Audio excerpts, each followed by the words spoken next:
Assalamualaikum warahmatullahi wabarakatuh. Selamat malam guys, Rayu Jendalu. Malam ini kita akan menuju ke desa Gebukan guys ya, untuk mengetahui jejak cerita dari Mbah Darmo Wongso.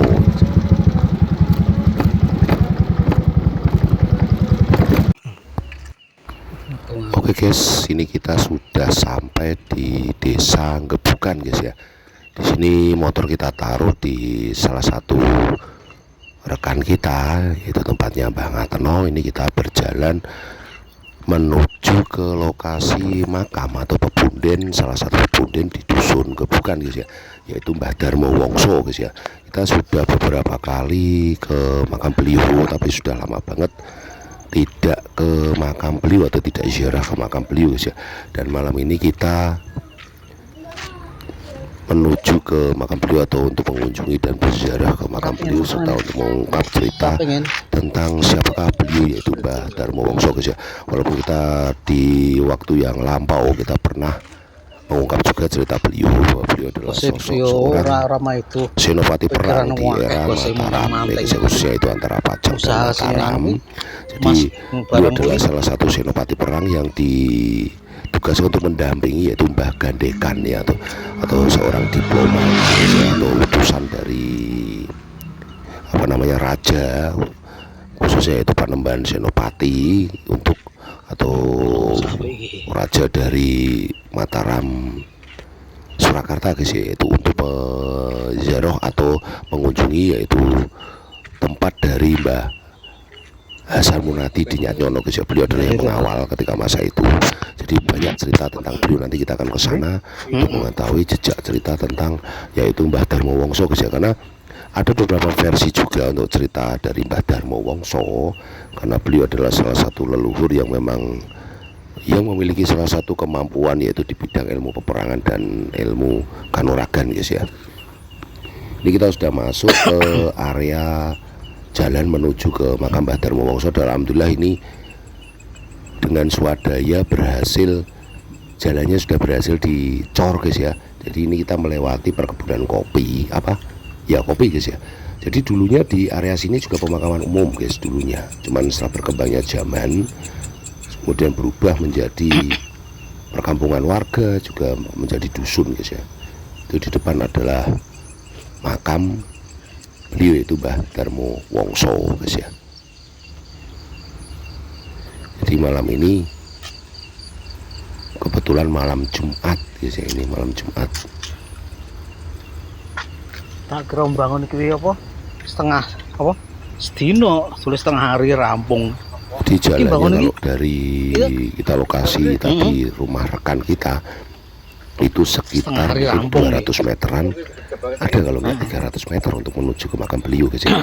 Kalau memang sebenarnya masuk juga bisa untuk parkir ke dalam, cuman kita memilih untuk berjalan guys ya, karena katanya orang zaman dahulu itu berjalan itu lebih abdol atau lebih dibarokai, katanya seperti itu. Makanya kita berjalan menuju makam pepunden dusun Gebukan ya, salah satu pepunden dusun Gebukan. Jadi kita sudah sampai di area makam Mbah Darmo Wongso guys ya. Itu pintunya memang dibikin pendek, jadi kita seperti ada Jawa, kita harus nunduk ke orang tua atau sesepuh, khususnya yaitu pepunden guys ya. Assalamualaikum. Assalamualaikum ya ahlil kubur. Manuwun Mbah.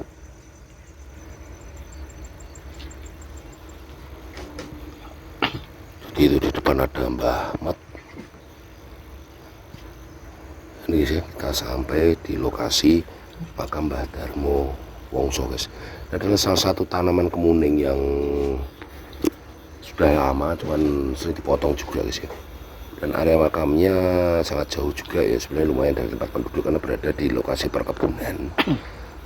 Jadi Mbah Darmo Wongso nanti seperti apa ceritanya, kita akan mengungkap cerita dari Mbah Darmo Wongso guys ya. Ini sudah bagus guys untuk lokasi makamnya, jadi cungkup-cungkupnya juga sudah dicat ulang guys ya. Jadi banyak warga sini yang memang seneng nguri-nguri leluhur, khususnya warga Gebukan guys ya. Cuman memang kalau pamor atau mungkin terkenalnya lebih terkenal dari Mbah Pananggalan guys ya, yang makamnya berjarak sekitar mungkin 50 meter dari sini, dan ini adalah makam beliau Mbah Darmo Wongso guys ya.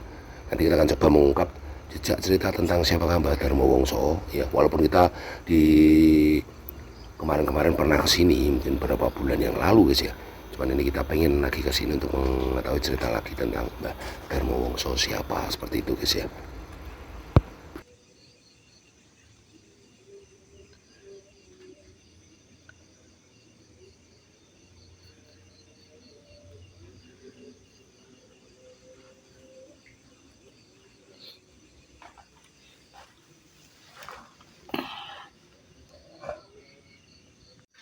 Ya ini adalah pohon kemuning yang usianya sangat lama guys, cuman roboh atau patah ya, jadi ya kelihatan pendek seperti itu guys ya. Ini juga ada pohon pakis tua sebenarnya juga ada beberapa pohon besar dulu di area sini, cuma sudah hilang guys ya, atau roboh.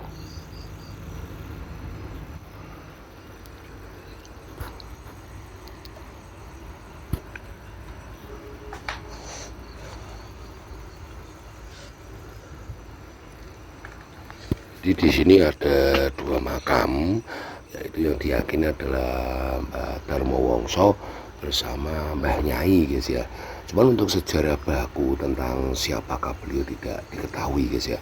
Jadi memang untuk liniatur atau bukti prinsip dari siapakah Mbah Darmo Wongso itu tidak ketahui, hanya kedok tular atau tutur tinular atau cerita dari turun temurun, dari mungkin orang zaman dahulu turunkan ke anak cucu dan mungkin sampai ke generasi sekarang.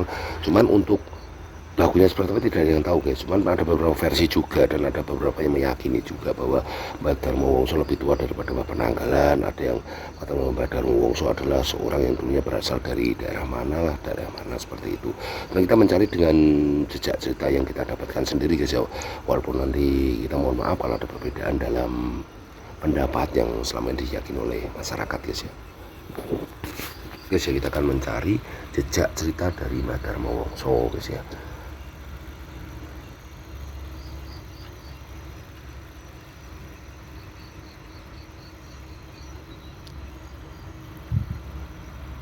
Di makamnya ini sudah direkondisi, sudah bagus ya guys, tidak seperti dulu. Kalau dulu memang berada di semak-semak belukar dan makamnya sudah diganti, cuman untuk tipe penggantian batu nisannya itu seperti mengarah ke era Diponegoroan guys ya, era Diponegoroan untuk apa namanya di 1800-an akhir mau masuk ke 1900 awal guys ya.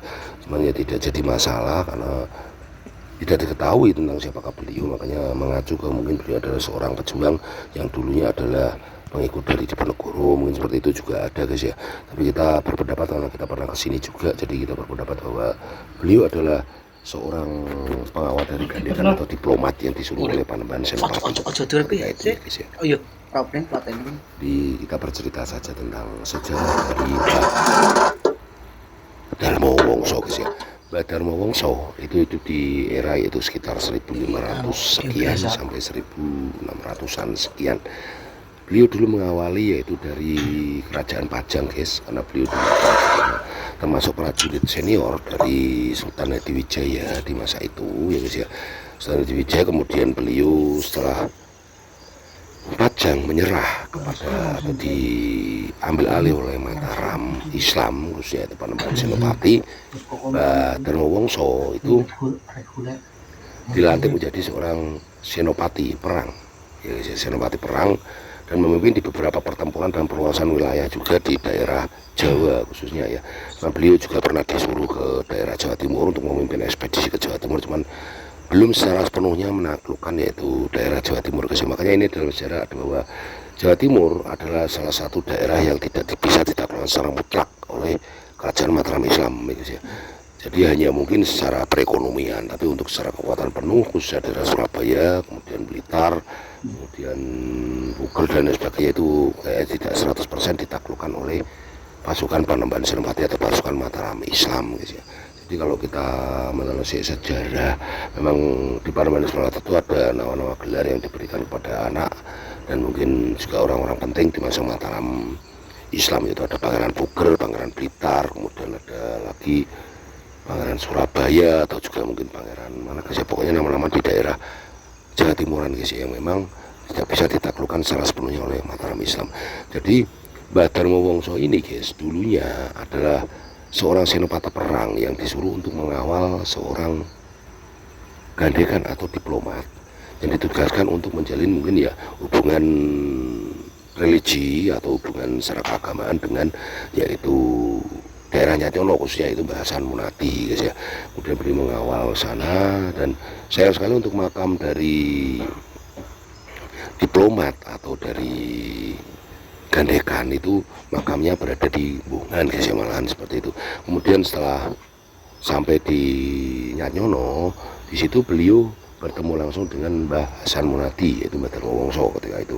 Kemudian beliau juga bertemu dengan Mbah Pananggalan juga guys ya, karena Mbah Pananggalan adalah mungkin kalau dalam sejarah itu pakdenya atau pamannya dari Ratu Mas Kedu. Nyai Ratu Mas Kedu itu merupakan istri dari Mbah Hasan Munati guys ya. Kemudian setelah sampai di Nyatyono bertemu dengan Mbah Hasan Munati, kemudian Mbah Hasan Munati bilang bahwa kamu tidak usah pulang ke Mataram, di sini kamu membantu yaitu mungkin mengawasi atau menjaga keamanan di daerah Nyatyono di sekitarnya, khususnya yaitu di wilayah mungkin Bergas guys ya kalau nggak salah, daerah Bergas. Kemudian beliau disuruh yaitu untuk mengawal atau yaitu menjaga Mbah Pananggalan yang kemudian pada masa itu yaitu terjadi semacam kayak apa namanya istilahnya itu perebutan, banyak perebutan kekuasaan dan lainnya yang berada di daerah khususnya yaitu wilayah Kabupaten Bergas apa Kecamatan Bergas ya mungkin seperti itu. Jadi kemudian ditugaskan untuk mengawal, yaitu mengawal Mbah Hasan mengawal Mbah Pananggalan guys ya.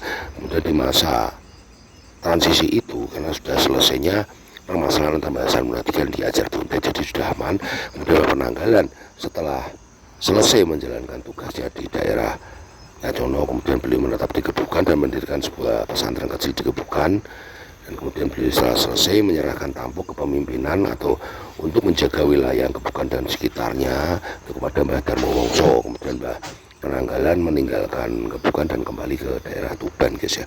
Jadi kalau menurut keyakinan saya bahwa yang berada di daerah Gebukan itu adalah Paseban Agung atau dulunya adalah tempat yaitu makom ya, khususnya makom itu Mbah Pananggalan. Jadi tidak makam guys, jadi makom atau paseban atau patilasan dari beliau yaitu Mbah Pananggalan guys ya. Kalau kami berada di Tuban, kalau bisa seperti daerah Jawa Timur lah guys ya, mungkin mau masuk ke Lamongan. Tapi kalau Mbah Darmo Wongso memang makamnya berada di situ. Kemudian beliau setelah berjalannya masa, akhirnya beliau apa namanya tinggal di situ dan memiliki istri yaitu salah satu dari saudara atau mungkin keturunan dari Mbah Hasan Munati guys ya itu. Dan kemudian beliau tinggal di daerah Gebukan karena memilih di daerah situ karena satu guys yaitu letaknya yang sangat strategis, dan di situ pun juga ada beberapa masyarakat juga yang masih menganut yaitu kepercayaan di masa lalu guys ya, seperti itu ya. Di masa lalu jadi masih banyak yang menganut kepercayaan leluhur seperti itu.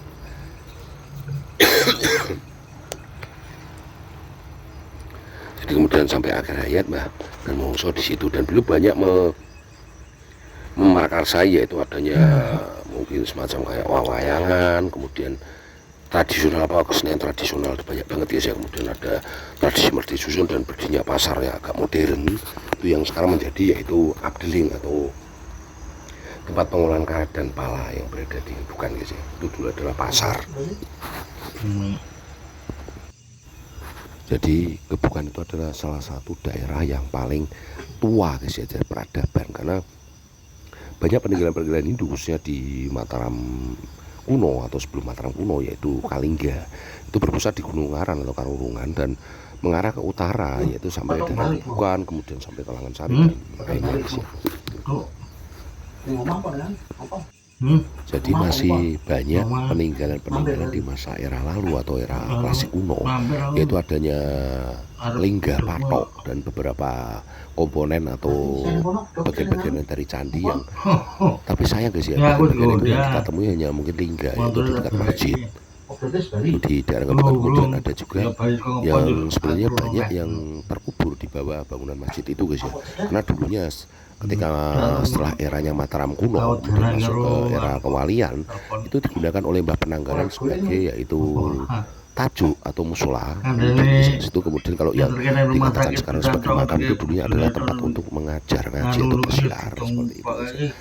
Kemudian kalau Mbah Darmo Wongso lebih ke pemerintahan, yaitu beliau menerapkan sistem-sistem pemerintahan, kemudian irigasi dan lain sebagainya, kemudian memanfaatkan lahan dan lain sebagainya, kemudian pengolahan dan lain sebagainya. Kemudian juga adanya pasar, itu bisa adanya pasar. Jadi dulu di Kebumen ada pasar guys, itu tempat berkumpulnya banyak orang atau tempat perekonomian di masa Mbah Darmo Wongso itu di daerah Abdeling atau sekarang yaitu tempat apa namanya ya, PTP guys ya, PTP itu dulu adalah pasar di Mbah Darmo Wongso. Jadi di sini dulu adalah makam yang sangat luas guys, jadi ada beberapa makam dan ada saudagar-saudagar zaman dahulu yaitu seperti Mbah Molo itu ada yang makamnya berada di atas sana guys ya itu, dan banyak lagi guys ya. Jadi ada beberapa tokoh-tokoh hebat yang dimakamkan di sini. Kemudian ada namanya yaitu Sebo Mati, yaitu sebuah candi perabuan juga ada guys ya.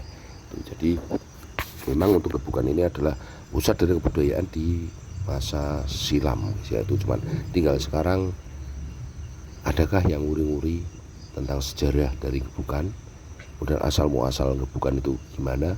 Jadi banyak pro dan kontra tentang Gebukan itu. Ada yang mengatakan bahwa ada sebuah gubuk, kemudian ada yang mengatakan tempat gebuk-gebukan dan lain sebagainya. Jadi semua itu walau bisawab. Kalau menurut kita Gebukan berasal dari yaitu terjadinya ketidakcocokan antara Mas Munati dan Ki Hajar Muntid guys ya.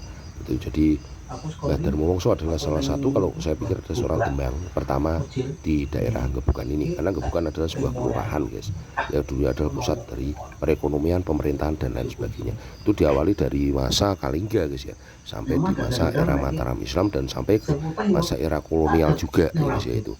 Jadi banyak daerah-daerah Gebukan yang merupakan adalah daerah yang sangat hebat di masa itu di bidang-bidang tertentu ya, seperti itu. Jadi Mbah Darmo Wongso sebenarnya memiliki nama lain guys atau nama lahir, cuman saya tidak akan mengungkapkan siapakah nama beliau. Mbah Darmo Wongso itu siapa sih tidak akan mengungkapkan, karena kita hanya bercerita tentang sejarah dari Mbah Darmo Wongso di karunia yaitu 5 orang putra, dan sampai sekarang pun keturunan-keturunan beliau masih ada guys, sampai sekarang masih ada keturunan dari Mbah Darmo Wongso. Hah? Kamangga sampai udah mangga. Jadi itu adalah cerita sedikit tentang yaitu Mbah Darmo Wongso ya guys ya. Itu jadi beliau adalah salah satu juga yang memprakarsai berdirinya pasar tradisional atau pasar Krempiang, kemudian adanya tradisi merti dusun atau peringatan, yaitu apa namanya istilahnya semacam kayak nyadran gitu ya, seperti itu. Kemudian mengarsai adanya seni-seni tradisional semacam kayak wayangan, juga reokan dan lain sebagainya seperti itu. Dan beliau juga yaitu yang makarsai yaitu mata air di daerah Gebukan dan sekitarnya untuk mengairi irigasi di persawahan-persawahan guys ya, dan kemudian budidayaan dari lahan-lahan kemudian dan lain sebagainya itu yaitu Mbah Darmo Wongso guys ya, merupakan salah satu pemimpin atau leluhur. Jadi kalau ada cerita yang lain tentang siapakah Mbah Darmo Wongso, itu menurut saya juga tidak jadi masalah, karena dari mana kita memandang siapakah leluhur itu dari sudut manapun itu sebenarnya tidak masalah guys ya, karena tidak adanya bukti yang tertulis. Kadang bukti yang tertulis pun kadang tidak sesuai dengan kenyataan di masa itu, karena banyak ketika era kolonial Belanda itu banyak yaitu dokumen dan lain sebagainya itu banyak yang dipropaganda atau mungkin semacam kayak sudah diputar balikkan guys ya, sejarahnya seperti itu. Jadi kita mencari berdasarkan dari realita dan berdasarkan dari rekaman alam yang ada, karena kalau alam itu tidak akan mungkin menipu kita ya, karena alam itu pasti akan menggambarkan gimana tuh dulu, gimana masa lalu dan lain sebagainya seperti itu. udah ini kayak satu tak tujuh aku jaluk rumah saya tak untuk bensin aja tekan kono kayak lu udah terus ini paling yo jiko nah ono saya kata paling jiko 10.000 Man itu. man ocekan Oke guys ya, jadi banyak sejarah yang tersimpan di daerah Kecamatan Bergas ini, khususnya daerah Gebukan dan sekitarnya seperti Langansari dan sekitarnya guys ya. Jadi kita cukup sekian dulu guys ya untuk explore malam ini. Terima kasih udah ikut stay tune, udah ikut gabung. Tetap jaga kesehatan selalu, lindungi keluarga, selalu berdoa pada Allah Subhanahu wa taala Tuhan Yang Maha Esa agar selalu dilimpahkan rezeki rahmat juga DR serta kesuksesan bagi kita semua, itu dunia dan akhirat guys ya. Guys ya, terima kasih buat semuanya. Rahayu jeung dalu, swastiastu, salam budaya buat semuanya, salam kebajikan buat semuanya. Wassalamualaikum warahmatullahi wabarakatuh. Ora terus ya wis.